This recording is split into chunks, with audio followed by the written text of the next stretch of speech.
Since it appears I'm not quite done with my suspension on my truck, I'll be working on the next bit, which is going to be changing out these guys right here. So this is a sway bar. It's on here, and on the Hayes manual, it's called a stabilizer bar, which also makes sense too, because this keeps this thing right here helps keep what you call it this wheel from like traveling too far. So whenever you're churning, it'll help keep it running as flat as possible. Like whenever you're driving on the road and we go over bumps and so on and so forth and all. So one of the things that you probably eventually have to swap it out is these little bushings that are on here, because eventually they wear down, eventually they fall apart. I mean, it's really splitting already. So it seems to be pretty well due to be replaced. I had already changed out the link pins, but since I'm gonna have to take this whole bar off just to get to these bushings here, I'm going to I guess I'll also show you like how that fits into this whole assembly as well. But yeah, let's get to work. So first thing I'm gonna do is take these off first. After that, I want to take these off secondly, and that's literally it to remove the stabilizer bar. It's really all it is. Just remove that, the link, what are called them, the link pins, and then the brackets, which are these little metal bits right here like that, to get all that removed. All right. So I was able to remove the link bars on here. It wasn't all that bad. It's a really easy thing to do. I suggest price if you got like a regular flat wrench, that'll help out a lot with the top part of it, because of this excessively long bolt that you have here. Because even a deep socket will not cut it till to reach over the end of the little bolt. So this is the top of it. Having here, it looks to be about a 14. Because it was a 14 on the bottom over here. But let's double check, since I have the 14 right here. Let's see. No, actually, it probably looks like about 15. Sorry about that. So the top one is about 15. So if you have a 15 millimeter like wrench, then you should be good to go for that. But this bottom one here is definitely a 14. This is definitely a 14 for this one here, like that. And easy to get off. It's just doesn't have that, and not have the particular wrench there. I had to use a crescent wrench. And it works. It's small, it's slender, it's able to get in those little tight spaces, and then able to get it done. Next now is going to be to take these brackets off. These look to be about 10 millimeters, so it should just be 1, 2, 3, 4, and this whole thing will easily just come down. I mean, it's the only thing securing that to this point. Let's get that taken care of. Alright, so I was able to get the brackets down. I mean, literally not much to it. It's just taking the bolts off and calling it a day. So here are the bolts that go to these little bracket things. They're both 10 millimeter, easy to come off. I mean, it's just they're kind of long, but these do come off. I took this outside to get this thing painted. I used high temp paint because that's the only paint I already have available to me, but it'll work. I mean, it's just to help kind of ease off like the amount of rust being developed in this thing. Also help stick a little bit. Probably add a little bit more about here. You can see a little bit of the metal right here like that. But anyways, I mean, painted there. Now it's just getting these new bushings on there, which is simple as just separating this thing right here, a screwdriver or something, which I'm going to use, and then putting it right there. And then also I have it in this orientation just to make sure that I'm going to put it back up in the right orientation, because this was swooping up instead of swooping down. Because if it's not in the correct orientation, then those little link bars will not be able to be secured properly onto this thing, and you'll have a very tough time of having to take this thing back down again, and then having to try again into resecuring these things. And these things alone are already pain in the ass enough to be able to get back on, which I'll show you in a minute once I resecure this thing back onto the frame. that being said, according to the Hayes manual I have in here, which I should have had opened up already. Let's see, Hayes manual. Let's see, according to the Hayes manual, let's see, for the stabilizer bar, which is what is categorized, the clamp to frame bolts. So if 995 on, it appears to be 26 foot-pounds. As the measurement here, foot-pounds, 26. So that's what we're going to do here. Since this is a 2000, but for the 94, it'll be a 24 foot-pounds. And then for the link nut, it'll be 150 inch pounds we have in here, which is what that thing is. That little the nut to the link over there. So that's going to be 150 inch pounds. So we'll get to that in a minute. But first things first is going to be the clamp, the frame bolts. This is for the stabilizer bar. Now, again, this is their way of saying the same thing, but it's also called a sway bar. It's also called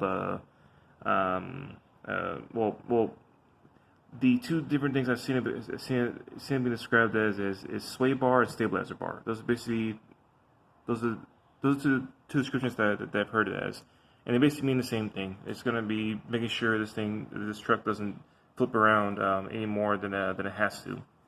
But let's get the brackets back on. Then I'll show you how to deal with the link bars.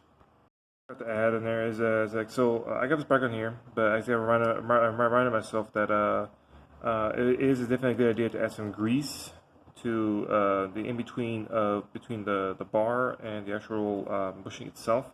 That way it'll help cut down squeaking, and it allows things to be able to flex easier as well.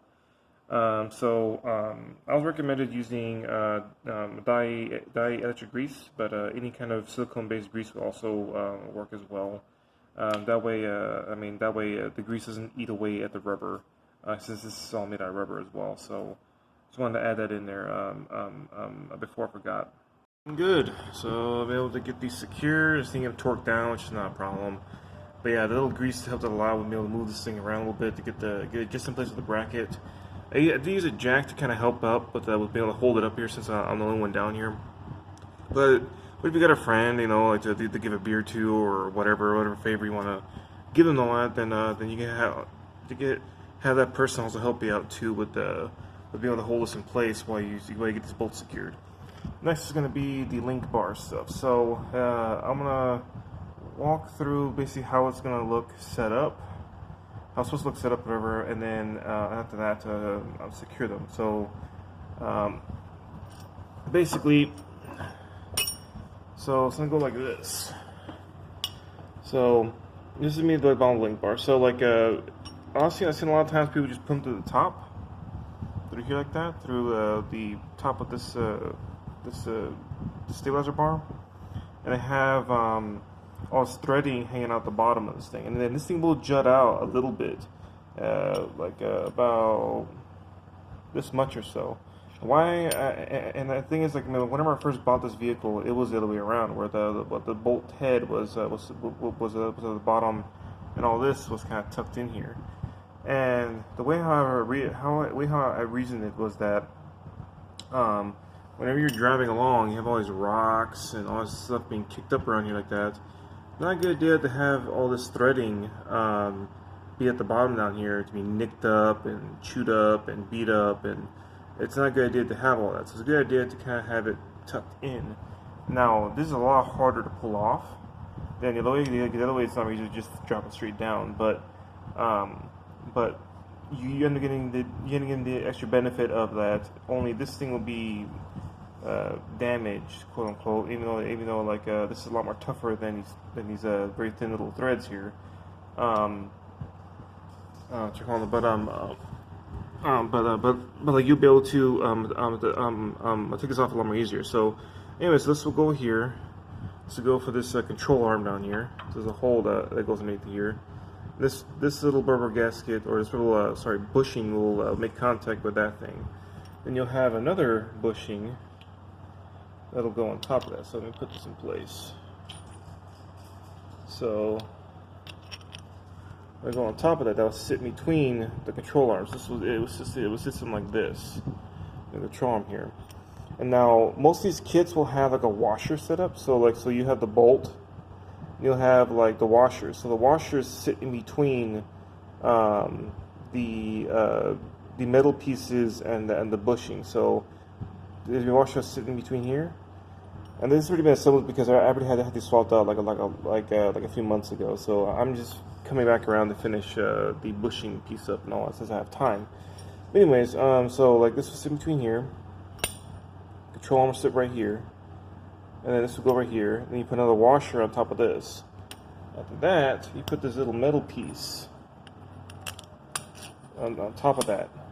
This sits in between the bottom of the control arm and then the top of the the lower control arm and the upper control arm. So there's two different control arms. So see that bolt right there? That's one control arm. There's another one sitting up top. But this is in between that. This sits so lower control arm, bushing. This is over here. You have another bushing right here. It's like this, and sorry, it's just like this. Sorry, I had it wrong. So it's just like this. Then you have the actual link, the stabilizer bar that goes on top of this. Yeah. So just to reiterate, it is bolt, bushing, control arm. Other side of the control arm, this piece right here, the part of the stabilizer bar, and then finally you secure it on top with this other little bushing combo kit that they have on top of here. This right here. So this will have the other washer that have this little like hex piece in it, and it goes into the actual bushing itself, and this will secure on top. Like so, and then from there you have the entire assembly piece ready to go, and it'll sit something like this. Obviously, this will be threaded down more, but it'll sit something like this in between the lower control arm and the stabilizer bar that you have there. So I will show it completed after I get it assembled, because this is very difficult to get all this. Because this has to sit just right as is, or else these things just start falling apart and all that. It's really rather goddamn annoying. But yeah, I will show the completed part of it. Looks like a fully assembled. So I was a little bit off, I think, based on here. So like, basically, what you want are the washers, the bushings to make contact with both the stabilizer bar as well as the lower control arm. So you have a bushing right here, and a bushing down underneath here. Get this thing to show up properly. There you go. So there's the bolt down there, and then there's the bushing that goes up in there. So the thing is like the little washers that are right here. What you want them to do is make contact with this metal piece instead. So I think I had this thing flipped up. This one particular one flipped upside down. That was there because you want both bushings to make contact with this part right here that rubs around whenever this thing like moves up and down and all that. So that's one thing I'd like to add to that. Other than that, this could be about complete. I mean, this has already been torqued down properly. It works. It runs pretty smoothly. Which is now getting this whole thing torqued down properly as well. I mean, I showed it earlier, but other than that, this job looks pretty much complete.